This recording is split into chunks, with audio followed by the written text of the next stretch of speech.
Hey everyone, and welcome back to the channel. So today we're going to be doing something a little bit different. Instead of working on our Montero or do overlanding videos, we're going to talk about my work truck.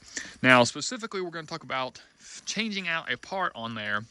And the reason I'm making this video is I did not see any videos talking about this for the product that we're installing. Now there was reviews and things you could read, but no physical videos talking about this. Now what we're going to be installing is a Banks power turbine wheel or turbo wheel for the turbo in our truck. And I'll show you just in a second specifically why we are changing this in our truck. So now with the hood cleaned off and the hood up, I'm going to try and show you exactly what's going on in here. Now, I got this truck used, of course, right? But back in there is the turbine wheel, right? So the reason I even took it apart was I was looking at some of the oil leaks that are on this truck, which are not uncommon for the 7.3. And they're nothing major, just a little bit of oil deposits build up. But I'll show you a picture because I can't really get in there with the camera very well and show you that the turbine wheel is actually chipped around the edges. So something in the past, which, you know, of course now there's no filter line for the air box to the turbo because I took it off. But something has got through that and chipped up the turbo. Now, luckily, I caught this, and we're going to be fixing that. Now, it's relatively simple to fix and change. Maybe I can get in here a little better. But all we really got to do is, if you're following along, there's tons of videos talking about this, but we take off our upper intake or our... So with like anything on the internet, there are multiple ways of doing things, of course. So the easiest way is actually not to disconnect that pipe, or even take the valve cover off like I've seen other people do. All you got to do is disconnect the clamp that holds the turbo on the cold side to where it splits. Disconnect that. Then take off your 5 bolts. They are 8mm with 12-point heads. Disconnect your wastegate regulator. There is a clip on the hot side of the turbo. And disconnect any lines and then take it off and you're good to go. So here's a better view of the turbine wheel. As you can see, the edges of it are chipped and busted. Now, while you're in here doing this, if you're doing this for yourself, is a good time to make sure you don't have any play in the shaft of the turbo. All you gotta do is grab it and pull it back and forth. If there's no play, you're good. If you have play, it's probably time to look into either replacing the turbo or rebuilding it. So let's go ahead and get into our actual box that it came in.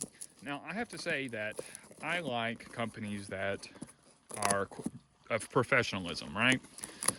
They do the right thing and do things right? Now, I just paid for ground shipping, which was the only choice for this company. And here's our wheel, by the way, with a little bit of packing in there. But what I'm going to say was, when I ordered this, I got like an invoice email saying I bought it. Then I got another email saying that it was processing. Then I got emails from FedEx saying it was on its way. Then I got another email from them again saying that they completed the order and that it had shipped to me and was on its way. And then I got one more email saying, hey, this is what you bought from us. Thank you for shopping with us, and here's your invoice. Now, most companies don't go through all that much. And I don't know, I thought it was a nice touch, considering it's the first time I've ever bought through this company. So let's be gentle and take this out. And here we go. Here's our new turbine wheel. And of course, as you can see, the tips on this are not shattered like on our other one, which is a good thing, of course. Now, in order to take it off, it's actually really simple. There's a socket on top of here that's basically cast into the, or milled into the piece itself that you put an air gun onto, and then it's righty-tighty, lefty-loosey, so it's normal threads. So you zip it off left a couple times, like pew. All right, we'll try to show you when we get in there. And then it should just come right off. We'll spin our new one on just a little bit, and it's the reverse. Just bip, bip, a little couple times on the air gun, and make sure it's tight, and it spins freely. And then from there, it's just the reverse. It's simple.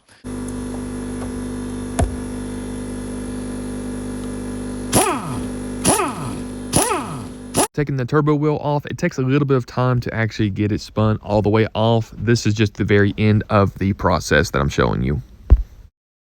So now with the turbo wheels off, you can really tell the difference between the old one and the new one. Of course, the old one is chipped up, which I'm glad I called it at this point and didn't keep driving the truck with that on there. But the new one is different in that it has varying heights in its turbo fins, a high and a low. Now, this, I assume, is why they designed it this way, to be able to build boost at lower RPMs. And then when you get into higher RPMs, the taller fins is what helps carry the boost all the way through the RPM range. Comes the time to reinstall our new turbo wheel. It's nice and simple. Slide it onto the shaft of the turbo, spin it to the right until you can't anymore. Then we're going to take our air gun and just zip it on a couple of times until it won't go anymore. Now, it'll only go so far onto the shaft until it's completely seated.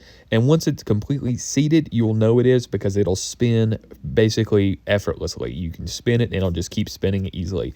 Now, one thing to note here is that not all turbos are made the same. The 7.3 is made with lefty loosey, righty tighty. Now, some turbos are actually reverse threads, so keep this in mind if you're watching this and you're going to install this on a different turbo diesel than the 7.3 that we're working on today. Just be aware of that. So once that's done, we're just going to reinstall our turbo housing. That will just slip right back on perfectly into place. Now make sure there's no play or anything is catching before bolting everything down. Everything should line up perfectly. There's only one way to really install this. And once it is, just bolt everything up, check, make sure nothing is rubbing or scratching or even touching anything it shouldn't be, and then just install everything back together like normal. We got our hands greasy and dirty, and we put in the time changing out this part. Now it's time to get paid and be able to hear the difference between our stock turbo that we're about to hear and the new one. Now let me know down in the comments if you can hear the difference.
So we have everything put back together now, and I've been driving the truck a little bit now, and I have to say I like the new turbine wheel.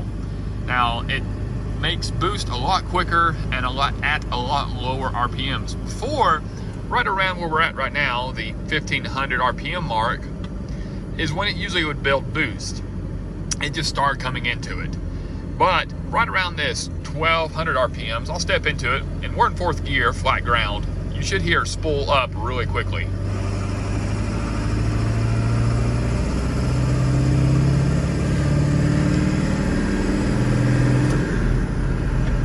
Just like that, it builds boost nice and easily. And one thing I noticed definitely a difference is that when pulling hills, usually you'd have to gear down to stay in the boost when it started lugging down, right? But instead you can now actually just give it a little more fuel, the turbo will spool up and you can keep going without having to shift down and catch higher RPMs. So overall, I actually like this new turbine wheel. I made this video because there wasn't many, if any, videos out there talking about the Banks power turbo wheel. Anyways, I hope everyone enjoyed this. I gave it a little bit of an example of real world use for this wheel, and I hope you guys liked it, and we will see you in the next one. And remember to just start adventures.